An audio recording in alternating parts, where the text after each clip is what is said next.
नमस्कार, स्वागत आहे तुमचं सुनाज फूड कॉर्नरमध्ये. आज आपण श्रीकृष्ण जन्माष्टमी विशेष अगदी खुसखुशीत 10 ते 15 मिनिटात तयार होणारे सुदामा लाडू किंवा गोविंद लाडू कसे बनवायचे ते बघणार आहोत. फक्त 4 ते 5 चमचे तुपामध्ये घरी उपलब्ध असलेल्या साहित्यापासून हे लाडू तयार होतात. शिवाय या लाडूसाठी गुळाचा पाक करावा लागत नाही. चला तर मग वेळ न घालवता रेसिपीला सुरुवात करूयात. गोविंद लाडू किंवा सुदामा लाडू बनवण्यासाठी गॅसवरती एक कढई गरम करत ठेवली आहे. कढईमध्ये 1 चमचा साजूक तूप घालून घेऊयात. तूप हलकंसं गरम झालं की त्यामध्ये 2 कप पोहे घालून घेऊयात. घेतलेली सगळी जिन्नस घरातल्या एखाद्या वाटीच्या प्रमाणाने तुम्हाला मोजून घ्यायची आहे. कुठलीही एखादी वाटी किंवा कप सेट करून घेऊ शकता. मी इथे आपण जे नेहमी कांदे पोहेसाठी जाड पोहे वापरतो, अगदी तेच पोहे घेतलेले आहेत. तुमच्याकडे जर पातळ पोहे असतील तर ते सुद्धा वापरले तर चालू शकतात. पोहे आपल्याला मीडियम फ्लेमवर साधारण 2 ते 3 मिनटं अगदी तळापासून ढवळत छान भाजून घ्यायचे आहेत. पोह्यांचा कलर खूप जास्त बदलवायचा नाही. हलक्याशा सोनेरी रंगावर येईल इतपत पोहे छान भाजून घ्यायचे. मीडियम फ्लेमवर सतत ढवळत साधारण 2 ते 3 मिनटं झालेली आहेत.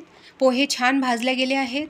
आता हे पोहे आपण एका ताटामध्ये काढून घेणार आहोत आणि थंड करण्यासाठी ठेवून देणार आहोत. आता पुन्हा याच कढईमध्ये अर्धा चमचा साजूक तूप घालून घ्यायचं आहे. ज्या वाटीने किंवा कपाने पोहे मोजून घेतलेत त्याच वाटीने आपल्याला 1 वाटी डाळ्या घालून घ्यायच्या आहेत. याला डाळ्या, डाळव किंवा दालवासुद्धा म्हणतात. या डाळ्या आधीच भाजलेल्या असतात, त्यामुळे जास्त भाजण्याची गरज नाही. थोड्याशा तुपासोबत 1 ते 2 मिनिट अगदी कमी आचेवरती खमंग भाजून घेऊयात. त्यामुळे आपले लाडू अजूनच रुचकर लागतील. चला तर अगदी कमी आचेवर 1 ते 2 मिनिट डाळवा तुपासोबत खमंग भाजून घेऊयात. 1 ते 2 मिनिट डाळव खमंग भाजून घेतले आहेत. ते एका ताटामध्ये काढून थंड होण्यासाठी ठेवून देऊयात. आता पुन्हा याच कढईमध्ये 1 कप शेंगदाणे सतत हलवत कमी गॅसवर खमंग भाजून घ्यायचे आहेत. या वेळेला तुपाचा वापर नाही केला तरीही चालणार आहे, कारण शेंगदाणे असेच छान खमंग भाजल्या जातात. कमी गॅसवर खमंग असे शेंगदाणे भाजून घेतले आहेत. आता हे शेंगदाणेसुद्धा पोहे आणि डाळव यांच्या ताटामध्ये काढून घेऊयात आणि थंड करायला ठेवून देऊयात. आता पुन्हा याच कढईमध्ये ज्या वाटीने पोहे मोजून घेतलेत त्याच वाटीने मोजून 1 वाटी सुकं खोबरं किसणीने किसून घेतले आहेत. हे सुकं खोबरं कढईमध्ये घालायचं आहे. साजूक तूप वगैरे काही घालायचं नाही. असंच कोरडं अगदी अर्धा मिनिटभर लो फ्लेमवर खमंग भाजून घेऊयात.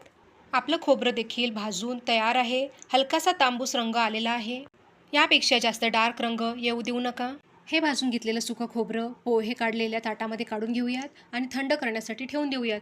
आता हे भाजून घेतलेले सर्व जिन्नस पूर्णपणे थंड करून घेऊयात.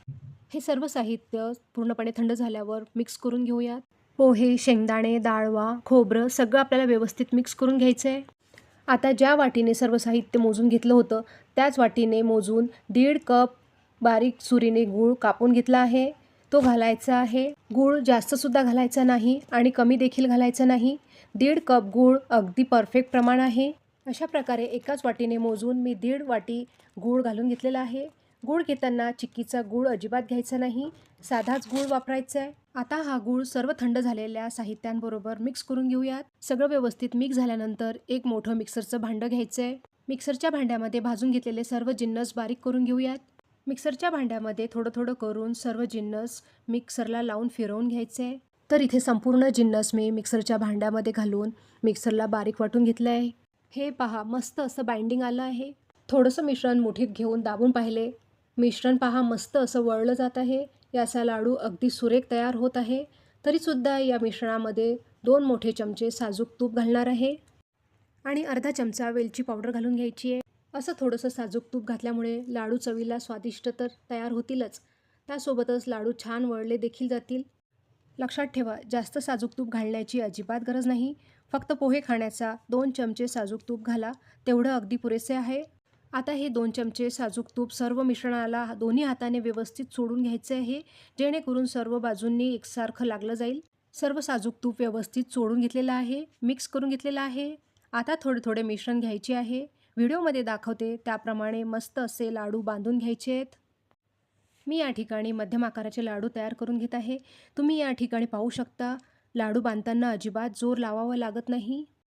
अगदी सहजरित्या मस्त असे गोलाकार लाडू तयार होत आहेत. मस्त असे गोलाकार गरगरीत लाडू तयार झालेले आहेत. हे लाडू बनवायला फार सोपे आहेत. याच पद्धतीने दुसरा लाडूसुद्धा तयार झालेला आहे. तो देखील सुंदर तयार झाला आहे.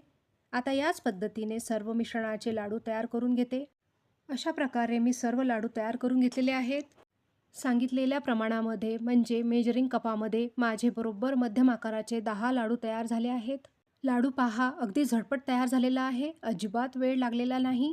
तुम्हाला मी एक लाडू तोडूनसुद्धा दाखवते म्हणजे तुमच्या लक्षात येईल. मस्त असा गोलाकार गरगरीत लाडू तयार झालेला आहे. हे पहा मस्त असा मऊसूत तयार झालेला आहे. या अगदी लहान मुलांपासून वयस्कर व्यक्तीसुद्धा हा लाडू खाऊ शकतील. इतका हा मऊसूत तयार झालेला आहे. तर या कृष्ण जन्माष्टमीला असे गोविंद लाडू तुम्ही घरी नक्की करून बघा आणि कसे झाले ते मला कमेंट्स करून नक्की कळवा. तुम्हाला जर का माझा व्हिडिओ आवडल्यास माझ्या व्हिडिओला लाईक, शेअर आणि सबस्क्राईब करायला विसरू नका. तर मग पुन्हा भेटूया अशाच एका नवीन रेसिपीबरोबर. धन्यवाद.